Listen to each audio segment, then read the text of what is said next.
18 febbraio a Roma, la manifestazione Senza imprese non c'è Italia, riprendiamoci il futuro. Confartigianato, CNA, Casa Artigiani, Confesercenti e Confcommercio scenderanno in piazza per dire basta a un governo che non ascolta le piccole imprese e continua a sprecare denaro e a non fare i provvedimenti giusti per il rilancio dell'occupazione. Dal Veneto partiranno 8.000 imprenditori, forse il numero più alto rispetto a tutte le regioni d'Italia, ma l'adesione sembra massiccia anche da tutto il resto d'Italia.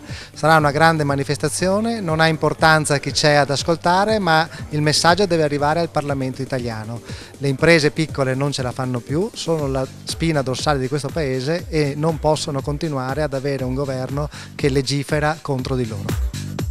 Da sempre chiediamo lasciateci lavorare, ma questa volta chiediamo qualcosa di più. Non vogliamo chiudere le imprese e per non chiudere le imprese bisogna smetterla di opprimerle con la burocrazia stupida, ottusa, fatta solo per creare negatività, la riduzione delle imposte, il cuneo fiscale anche per i lavoratori, ma soprattutto credo il rispetto per chi ha voglia di occupare e che ha voglia di tenere viva una tradizione di impresa che dura da 50, 60, 100, 150 anni. Non è nel DNA degli artigiani e dei piccoli imprenditori andare in piazza, però le 8.000 presenze che si prevede che vengano giù dal Veneto e molto probabilmente da tutte le regioni d'Italia, i numeri sono alti, dicono che c'era voglia di andare in piazza. Io ricordo 2 episodi prima di questi fatti esclusivamente del mondo dell'artigianato. Negli anni 90 con la minimum tax abbiamo portato a casa una vittoria incredibile, negli anni 2005 contro gli studi di settore, perché noi eravamo sempre il tessuto produttivo, la spina dorsale dell'Italia da bastonare. Questa è diversa, questa è tutto il comparto della piccola impresa, commercio e artigianato che dice basta. Basta promesse inutili. Vogliamo i fatti. A prescindere da chi sarà il governo, non ci interessa che si chiami Tizio, Caio o Sempronio. Noi ci rivolgiamo al Parlamento perché noi abbiamo eletto i rappresentanti in Parlamento, sono loro che si devono assumere le proprie responsabilità.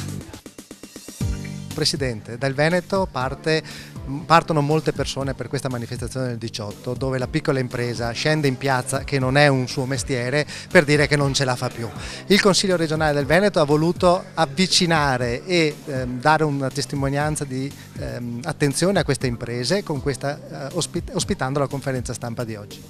Sì, e questo è un segno di vicinanza e di sostegno alle rivendicazioni che loro vanno a sostenere, legittime, giuste e che noi condividiamo. Io non so che governo ci sarà martedì a Roma ad attenderli, ma qualunque esso sia dovrà prestare attenzione e dovrà dare delle risposte, velocissimamente dare delle risposte alle attese della piccola e media impresa. La rete imprese Italia rappresenta, sono circa 4 milioni di aziende presenti nel territorio nazionale, con 14.000 tra dipendenti e addetti. Credo che sia un tessuto economico importante, anzi un tessuto di imprese che ha fatto grande il nostro Veneto e che ha sostenuto l'Italia intera. Bisogna dare le risposte perché non ne possono più di tasse, di burocrazia, di riduzione del credito, del costo del lavoro. Credo che ci servono esclusivamente risposte immediate. Dalla Regione Veneto, lei come assessore alle attività produttive, come la vede?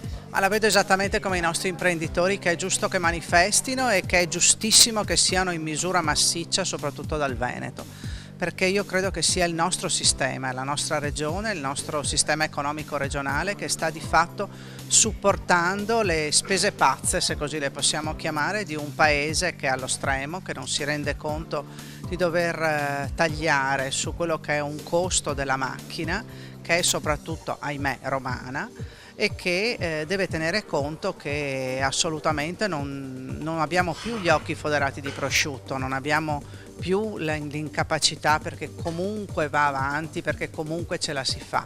Oggi noi siamo oberati da un carico fiscale pesantissimo che peraltro non corrisponde né a efficienza né a efficacia di servizi sul territorio. È del tutto evidente che questo è un costo per il sistema paese che dà anche un'immagine della nostra regione, perché di questo paese facciamo parte e ne siamo orgogliosi evidentemente, che però anche quando si parla di internazionalizzazione comunque getta un'ombra diversa anche sulle nostre imprese.